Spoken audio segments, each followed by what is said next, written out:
এক রাজার ৭ রানী ছিল। রাজার একটাই দুঃখ, কোনো সন্তান নেই তার। একদিন এক মুনি রাজার সাথে দেখা করতে এলো। রাজার মুখ ভার দেখে মুনি জিজ্ঞেস করল, তোমার কিসের দুঃখ রাজামশাই?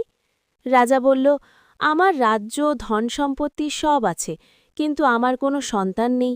আমি মারা গেলে কে নেবে এই রাজত্ব? মুনি বলল, আচ্ছা, তোমার কোনো চিন্তা নেই।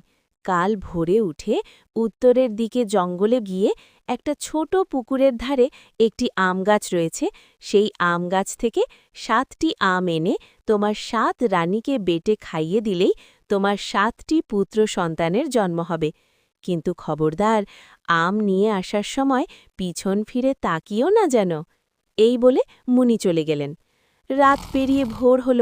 রাজামশাই তড়িঘড়ি করে উঠে উত্তরের জঙ্গলের দিকে রওনা হল।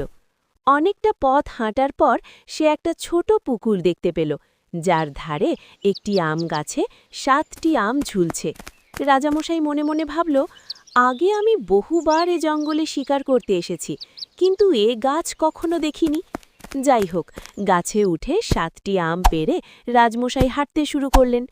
পিছন থেকে কে ডাক দিল, ওহে রাজামশাই, এদিকে শোনো, আরও আম নিয়ে যাও। মুনি যে সাবধান করে দিয়েছিল সে কথা রাজার মনে ছিল না। পিছন ফিরতেই রাজার হাত থেকে আমগুলো পালিয়ে গাছের আবার ঝুলতে লেগেছে। কাজেই আবার আমগুলো পেড়ে আনতে হলো, কিন্তু এবার আর পিছন ফিরে তাকালেন না। নানা রকম ডাক আসতে লাগলো, চোর চোর বলে কত গালও দিল, কিন্তু কোনো কথায় কান না দিয়ে ফিরে এলেন রাজামশাই।